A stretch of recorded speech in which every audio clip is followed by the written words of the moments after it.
एक जंगल में एक लोभी गीदड़ रहता था। उसका नाम लालची था।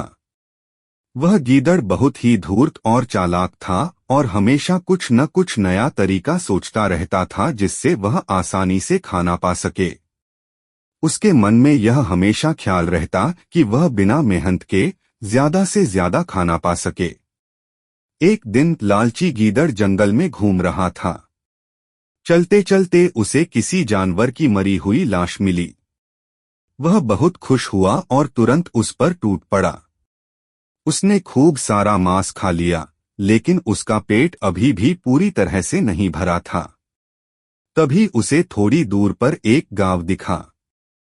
उसकी नाक में वहां से स्वादिष्ट पकवानों की खुशबू आ रही थी। लालची ने सोचा, जंगल में शिकार करना तो बहुत मुश्किल है, लेकिन अगर मैं गांव में जाऊं तो मुझे भरपेट खाना आसानी से मिल सकता है।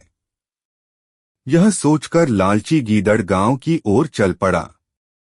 गांव में पहुंचते ही उसने देखा कि वहां एक भोज का आयोजन हो रहा है और लोग तरह तरह के पकवान बना रहे हैं। गीदड़ ने सोचा, अगर मैं थोड़ा इंतजार कर लूं और मौका मिलते ही यहां से कुछ खाना उठा लूं तो मेरा पेट भर जाएगा। जब रात हुई और गांव वाले भोज का आनंद ले रहे थे, तब गीदड़ चुपके से वहां पहुंचा।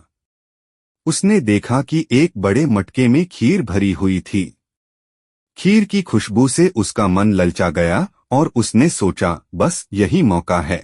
उसने जल्दी से मटके में अपना मुंह डाला और खीर पीने लगा। खीर पीते पीते उसका पेट फूलने लगा, लेकिन उसकी लालच रुकने का नाम नहीं ले रही थी। उसने और खीर पी ली।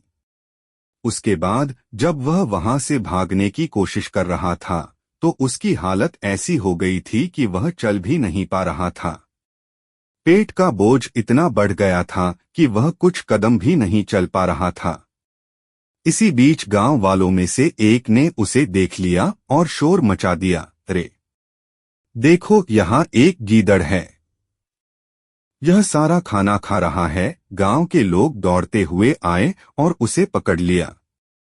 उन्होंने उसे खूब पीटा और उसके बाद उसे जंगल की ओर भगा दिया। गीदड़ बुरी तरह घायल हो गया था और उसे बहुत पछतावा हुआ। उसने सोचा, काश मैंने इतनी लालच न की होती। अगर मैं थोड़ा ही खाता तो शायद पकड़ा नहीं जाता और मेरा पेट भी भर जाता। यह घटना उसके लिए सबक बन गई। अब उसने निश्चय किया कि वह कभी लालच नहीं करेगा और मेहनत से ही अपना पेट भरेगा। उसने समझ लिया कि ज्यादा की चाहत हमेशा बर्बादी ही लाती है। इस तरह से लालची गीदड़ ने अपनी गलती से सबक लिया और हमेशा के लिए अपनी लालची प्रवृत्ति छोड़ दी।